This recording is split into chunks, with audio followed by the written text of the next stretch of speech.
Hello again, fellow citizens of the digital agora. The great modern American cynic, Diogenes the dog here. On this, our 250th anniversary of our republic. This is an original by Uncle Diogenes at my digital campfire. I hope people listen rather than react. I know it's hard to stop scrolling in an infinite scroll world that has programmed you to be reactionary. But listen to learn with Uncle Diogenes. On Natalie Harp. Let's zoom out. There's a woman who reads the news aloud to the most powerful man in the world. She follows him with a printer. And when the coverage is unkind, a kinder version is produced. The arrangement has a name in the press, the human printer. And it is treated mostly as a curiosity, the kind of detail that goes in the 11th paragraph and gets a wry headline. I want to do something other than mock her. Mockery is cheap here, and it is also a trap, because the moment we make Natalie Harp the story, we have agreed to stay exactly where the rot wants us, at the level of persons. Another name to file under scandal. By next season, we will have forgotten it, the way we have forgotten 100 names before it. And the thing that produced her will still be standing, quietly, making more. So let us zoom out. Because the human printer is not an aberration. She is a symptom, and a precise one. She is what looks like near the very top. When a republic begins to forget what it is for. To understand her, you have to stop looking at her. You have to look at the soil she grew in. And then, if you are honest, at how much of that soil lies in ground you thought was solid, including your own. This is not an essay about Natalie Harp. It is barely an essay about Donald Trump. It is an essay about a sickness older than both of them. Older than the republic itself, that every republic in history has had to fight. And ours is losing the habit of fighting. It comes in 3 stages. It is worth naming them slowly. 1, the cult of personality. The first sign of a republic's decline is not that a leader becomes beloved. Beloved leaders are common and often harmless, and sometimes good. Washington was beloved. The danger is subtler and almost the reverse. It is when the office begins to disappear behind the man who holds it. A republic is a structure of offices. That is nearly all it is. The genius of the founder's design was to make the chair matter more than whoever sat in it. To build something that did not depend on the virtue of any single occupant.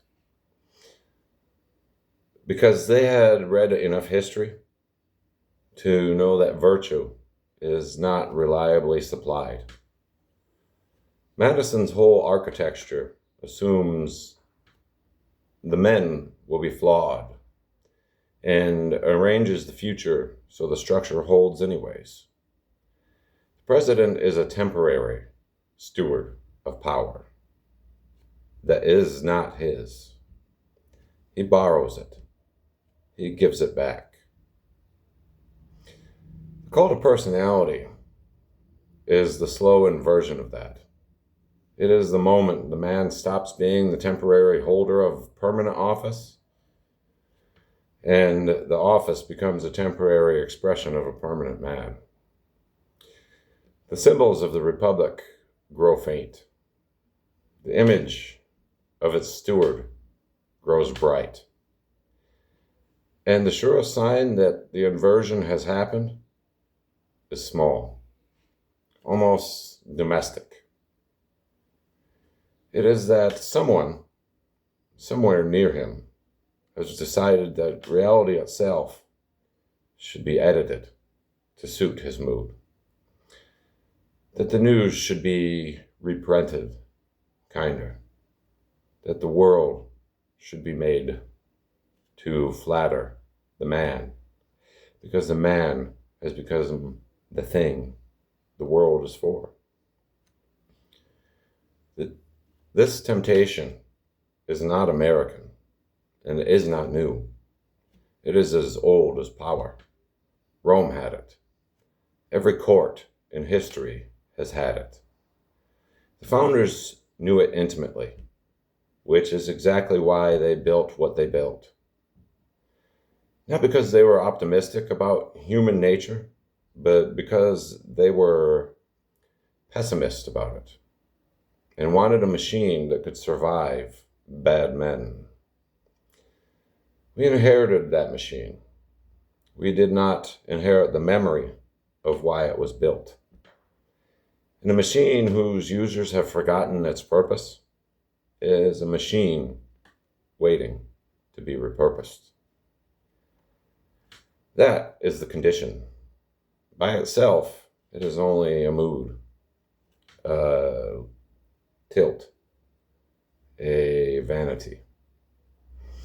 It becomes dangerous when it gets into the wiring, when it stops being how people feel about the man and starts being how power actually moves around him, which is the next stage and the mechanism by which the whole thing works.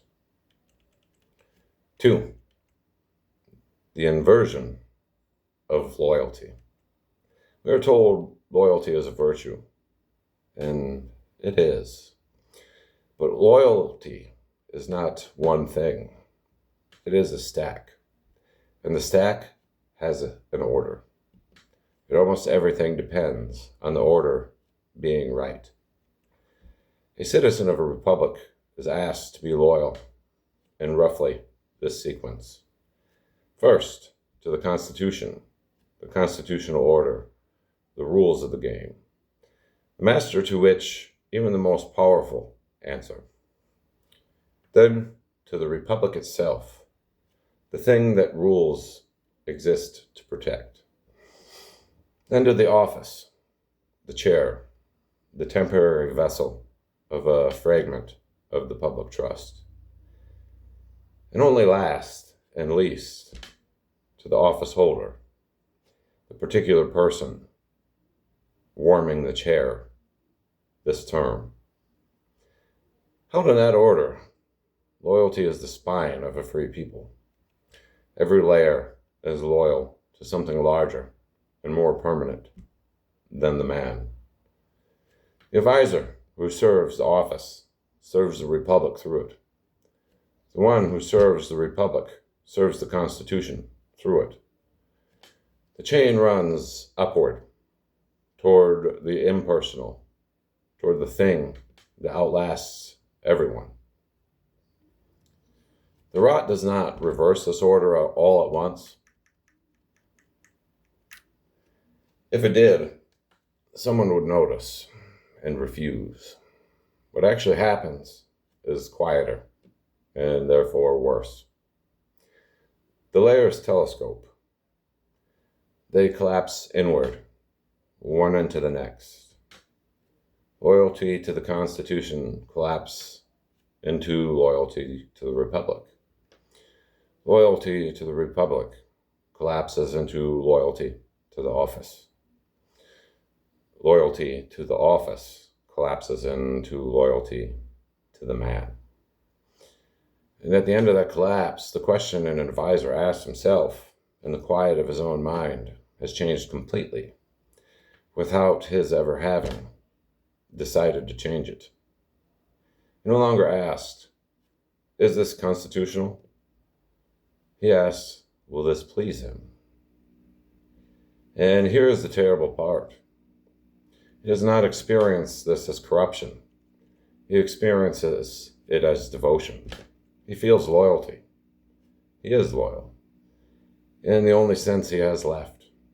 The higher rungs of the stack have quietly gone dark, and he is standing on the lowest one, mistaking it for the whole ladder. Nobody chooses this. That is what makes it universal. It is not a sin that villains commit. It is a gravity that pulls everyone near power. And the only defense against it is to notice it happening, which is exactly the thing the collapse makes harder. Now, because this essay refuses to pretend the gravity only pulls in one direction, consider a different circle around a different man.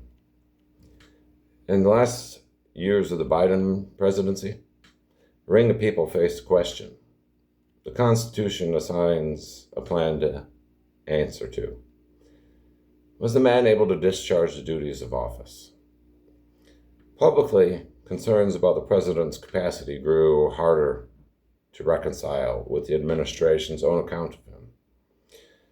Whether the motive was conviction, political calculation, institutional loyalty, or simply hope that tomorrow would be better than today, the effect was familiar. The difficult question became easier to postpone than to confront. The honest voice in the room, the one saying, "This is not holding," became the inconvenient one, gently moved further from the center. Notice what I am not doing. I'm not saying these two circles are equivalent in their aims, or their consequences, or their character. I am saying the mechanism is identical. Office disappearing behind the management of a man. Loyalty inverting under its own weight. The truth teller demoted for telling it. It ran in the party that calls itself the guardian of institutions, exactly as it runs everywhere else. Because the gravity does not read party registration. It pulls on the human proximity to power. And there are humans in proximity to power in both houses. If rot can wear that costume, the institutionalist costume, the sober costume, a costume that would never dream of a human printer, then it was never really about Trump. It was about the structure and about us, and about how easily the order of loyalties collapses when we let a person stand where a principle should. This is the thing that we have half forgotten, and it's worth saying plainly. Republics are not maintained by good rulers. They are maintained by citizens who refuse to make rulers into kings. The refusal is the whole work. It is neither glamorous nor finished. It belongs to every generation, and the day a people tires of it is the day the quiet collapses and an advisor's consciousness becomes the public collapse of the republic itself. The collapse does not stay private. It hardens into a culture. It becomes the water everyone near power swims in a culture that rewards the pleasing of a man over the serving of the office, has a name for the flower it grows. That is the third stage. The flowering of sycophancy. Here's where we are tempted to get angry, and where anger will fail us. proximity to the man becomes the currency of power. Flattery stops being a character flaw and becomes an investment. This is a thing to understand about sycophancy. At the level where it matters. It's not weakness, it is strategy. The flatterer is not the fool. He has read the room correctly. He has seen that the higher rungs of the ladder have gone dark, that the only light left falls near the man, and he has positioned himself in the light with perfect rationality. In a court, sycophancy is not a vice, it is a virtue. And so we get the human printer. We get the aide who reprints the news kinder. We get the ring that postpones the difficult questions.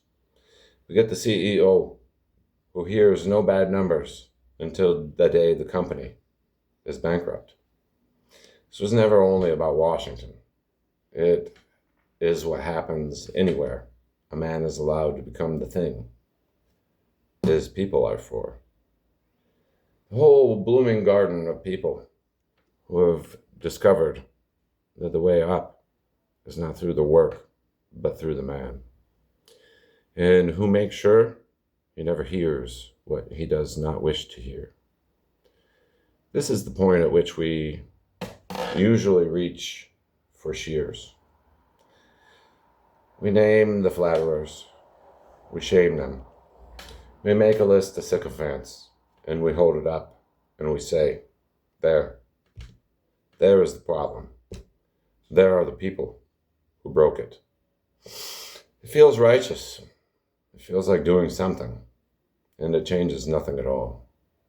Because you can pull every flower in the garden, and the next season they will grow back in the same spots, in the same shapes, because you never once touched the soil.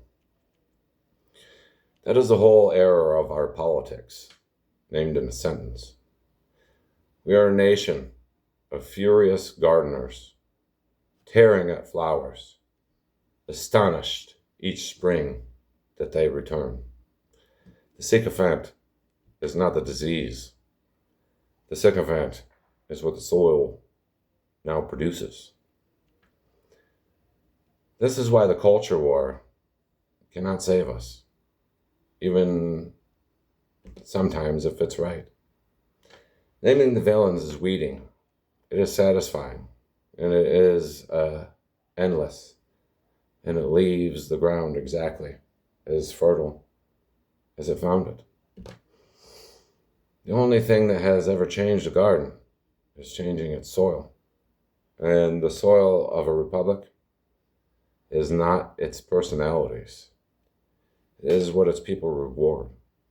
It is whether honesty near power is a cost a person can afford to pay. Which returns us, at last, to the question we have been circling. If the disease is the soil, and the soil is what we reward, then the cure was never going to come from above. It was never going to be a better man in the chair. It was going to have to come from the only place a republic's soil is actually made. It was going to have to come from us. 4. The lamp. There's an old story about a man with a lamp. Diogenes the Sinope walked the streets of Athens in daylight, holding a lamp up to the faces of passers-by. When they asked what he was doing, he said he was looking for an honest man. He never reported finding one. The story has survived 23 centuries because we understand it instantly. The lamp was not really a search. It was an indictment.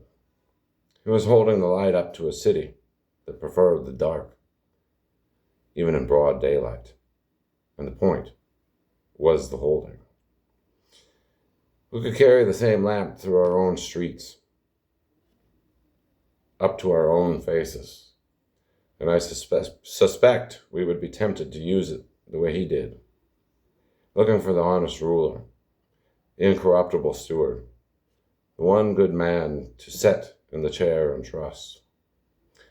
That is the instinct of a frightened republic. When the garden goes to rot, we go looking for a better gardener. We want a person to believe in.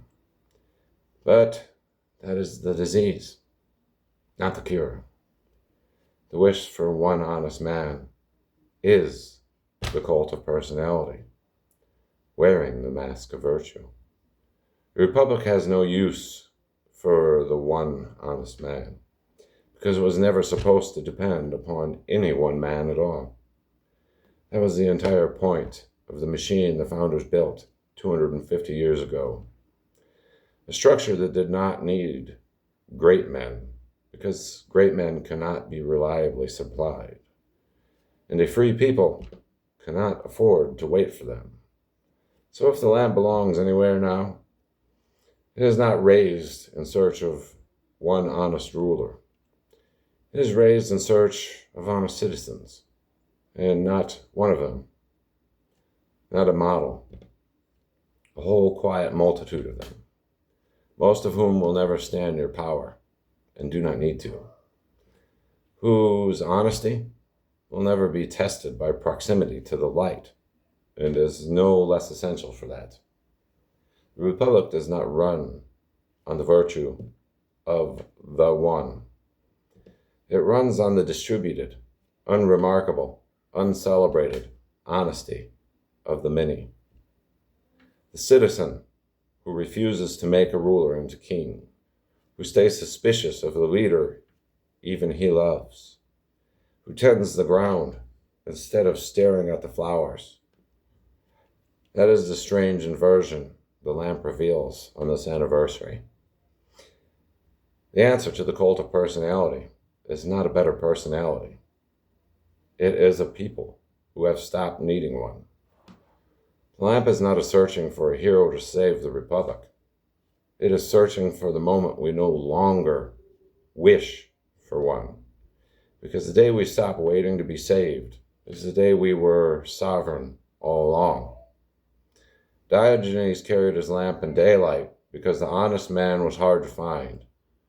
250 years ago, into this experiment, perhaps the lamp is not finding honest citizens at all.